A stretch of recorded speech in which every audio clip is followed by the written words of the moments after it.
ദൈവരാജ്യം സമീപിച്ചിരിക്കുന്നതിനാൽ മാനസാന്തരപ്പെട്ട് സുവിശേഷത്തിൽ വിശ്വസിപ്പിൻ.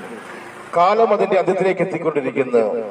കാലഘട്ടങ്ങൾക്ക് മുമ്പ് എഴുതപ്പെട്ട സന്ദേശവും പ്രവചന ദൂതുമാണ് കാലത്തിന്റെ സമ്പൂർണതയിൽ യേശുക്രിസ്തുവിന്റെ മടങ്ങി വരവിനെ കുറിച്ചുള്ളത്.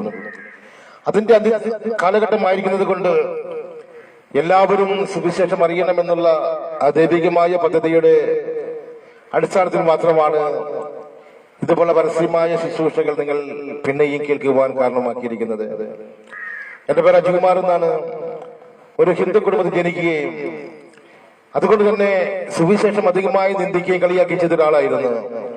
ഇതുപോലെ പരസ്യമായ ശുശ്രൂഷകൾ കാണുമ്പോൾ ഏറ്റവും അധികമായി വെറുക്കുന്ന ഒരാളായിരുന്നു. കാരണം യേശുക്രിസ്തു ദൈവമല്ല എന്ന് പഠിപ്പിക്കുന്ന സംഘടനയിൽ പ്രവർത്തിക്കുകയും അതുമൂലം തന്നെ ഏറ്റവും അധികമായി ഇതിനെ വെറുത്തിരുന്ന ആളായിരുന്നു.